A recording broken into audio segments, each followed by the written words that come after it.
It was a brisk autumn evening when Clara and her brother Daniel moved into the old house on Elm Street.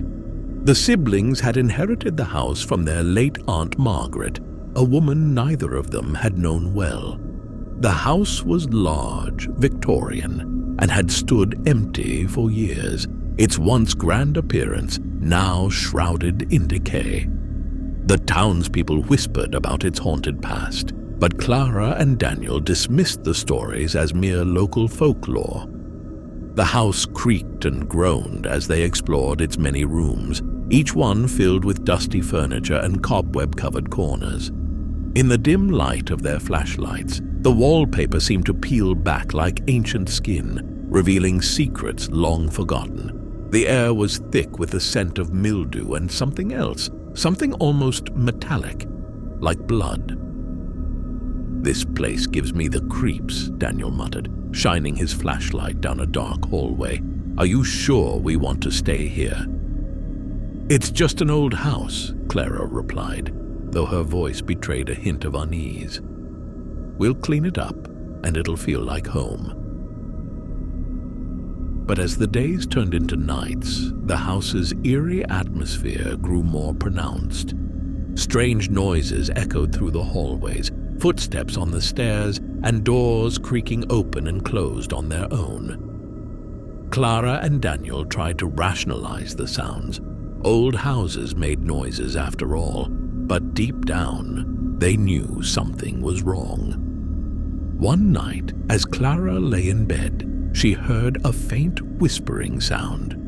At first, she thought it was the wind, but the whispers grew louder, more insistent. She sat up, straining to hear the words, but they were too muffled to understand. Gathering her courage, she got out of bed and followed the sound. The whispers led her to the basement door.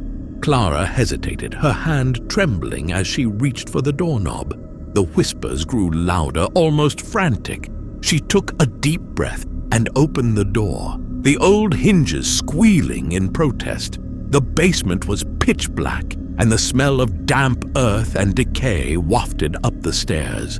"Daniel!" she called out, her voice barely more than a whisper. There was no answer. Steeling herself, she descended the stairs, each step creaking ominously. At the bottom, she fumbled for the light switch and flicked it on. The single bare bulb cast a weak, flickering light over the basement, revealing old furniture, boxes of forgotten belongings, and shadows that seemed to dance on the walls.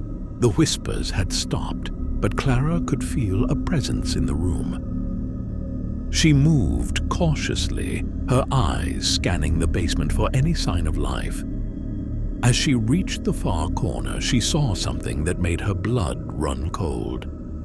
There, etched into the wall, were words written in what looked like dried blood. "Help me!" Clara stumbled back, her heart pounding in her chest. She turned to run back up the stairs, but the door slammed shut with a deafening bang. She was trapped. Panic set in as she banged on the door, shouting for Daniel, but her cries were met with silence. Just as she was about to give up hope, the door creaked open and Daniel stood there, his face pale and eyes wide with fear. "Clara, what are you doing down here?"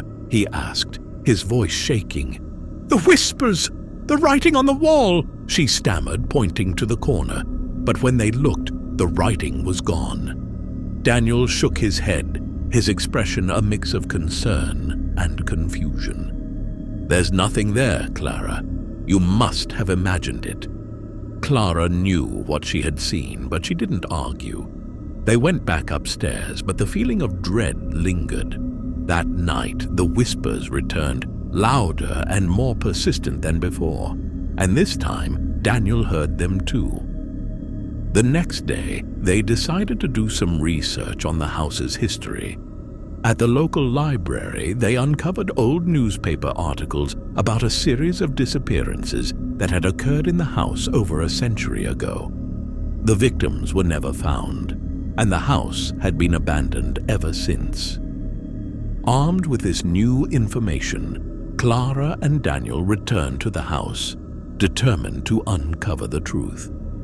As they searched the house from top to bottom, they discovered a hidden room behind a false wall in the attic. The room was small and cramped, filled with old toys and children's drawings. In the center of the room was a small bed, its sheets stained with dark, rusty spots.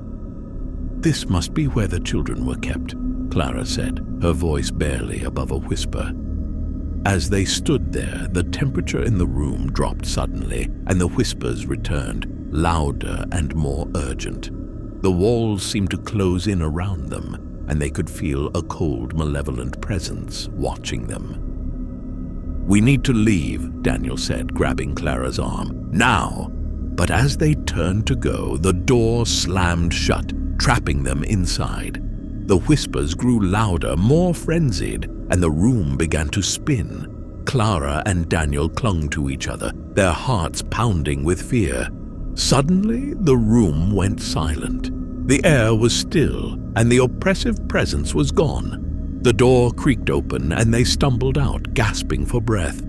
"We have to get out of this house," Clara said, her voice trembling. "It's not safe here." But as they made their way downstairs, they realized that the house had other plans. The front door was locked, the windows barred, and the whispers had returned, louder and more insistent than ever.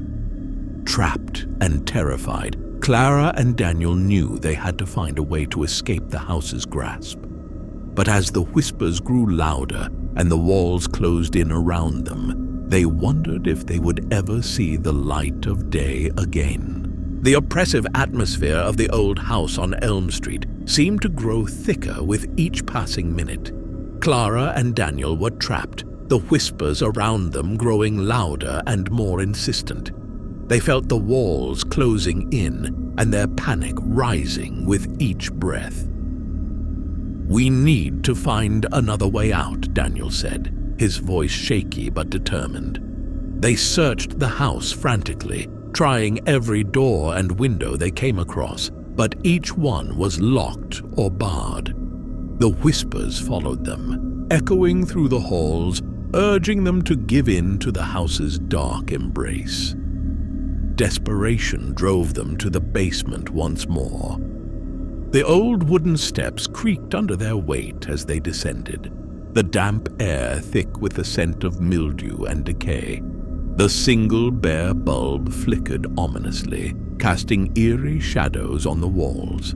As they reached the bottom, the whispers grew deafening. The words "Help me" reappeared on the wall, written in the same dried blood Clara had seen before. This time, Daniel saw it too, his face paling with fear. "We need to finish what we started," Clara said, her voice barely audible over the din. "We need to confront whatever is haunting this house." With a sense of purpose, they began to search the basement for anything that could help them. In a dusty corner, they found an old trunk filled with papers and photographs. Among the documents, they discovered a journal belonging to their late Aunt Margaret. The journal detailed Margaret's life in the house and her attempts to uncover the truth about the disappearances. She had become obsessed with the idea that the house was cursed, haunted by the spirits of the missing children. Her final entries spoke of a ritual she believed would set the spirits free, but she had never completed it. "This is it," Daniel said, holding up the journal. "This is how we can end this." The ritual required several items: candles, salt, and a silver dagger, all of which were listed in the journal. They found the items scattered throughout the basement, hidden among the old furniture and boxes. With everything they needed, they set up the ritual space in the center of the basement, arranging the candles in a circle and drawing a protective salt barrier around them. As they lit the candles and began to chant the incantation from the journal, the air grew colder and the whispers intensified. Shadows danced on the walls, and a malevolent presence seemed to gather around them, pressing in on all sides.